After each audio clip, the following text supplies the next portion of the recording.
Hey, good evening. So I've got this Pittsburgh 3-ton low profile rapid pump. I have the old gray model of the Pittsburgh and still use it a lot. But my son bought a Tesla and we need to rotate the tires. You have to jack it up at a certain place. And to make it easier to rotate the tires, he bought this and we jack up the whole front end, the whole back end, rotate the tires. So in the way of these racing jacks, it's pretty much standard.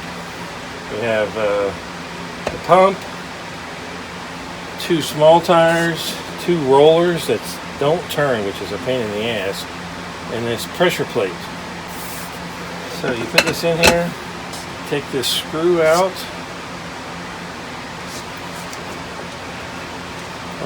Once I put that back in, it'll fit onto this in that groove and keep the handle from pulling out. This is a square hole, and of course there's a square on the bottom. You got to rotate that until it falls down on that. So put the bolt in, that no longer comes out. And these fit together. We press the pin. They go together, the pin comes out there, that's held together. They give you this cushion to keep from scratching your car. It's low profile, and a lot of times even getting it under the wheel where you have to, this still doesn't pump very well. So how does it work? It actually works pretty good. It's rapid pump, so a little bit of pump goes a long way on raising it. It starts out at 3 1/8 inches high at the very end, and when you get fully extended, it goes 19 7/8. So this should work on most average vehicles. Something might have a bigger tire than that, but I don't think you'd be driving it if you're everyday driver. So it's actually a pretty big range. Twist this, and that'll go back down.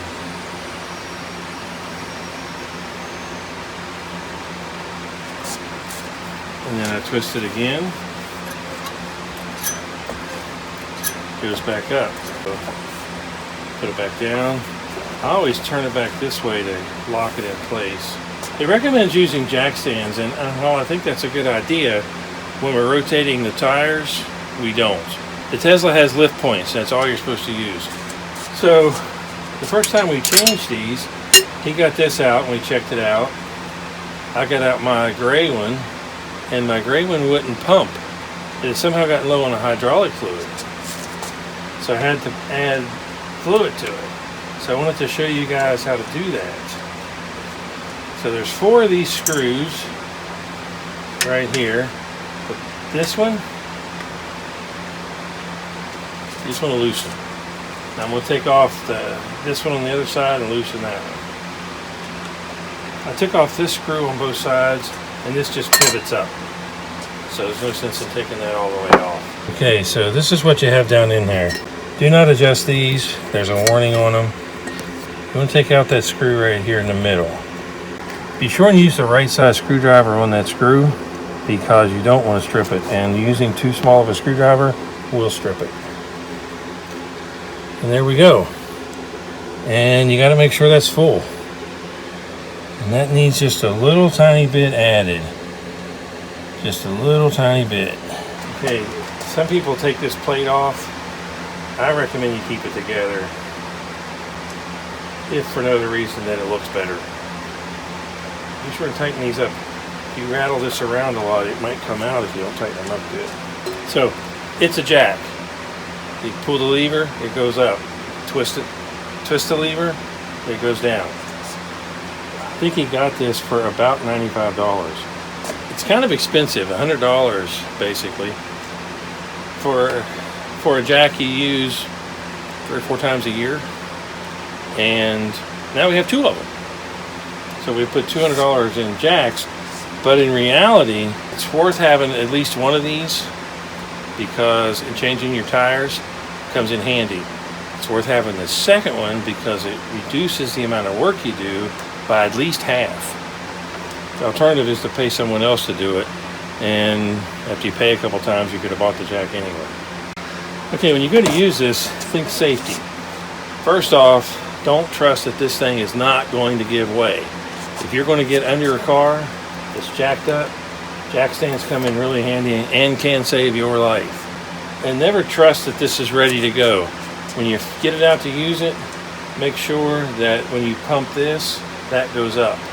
Have somebody stand on it. Make sure it goes up. If not, check that fluid, it's low. And that fluid, I don't know how, but that's down just a little bit. And the gray one was down enough that it wouldn't work. And it had sit around for several months. I think they're worth having. I keep one of these in my truck all the time. Wherever I'm at, odds are my truck's there. So having it there means I've always got it available. I leave one at the house.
So if you like the videos, please subscribe to my channel. Thanks for watching.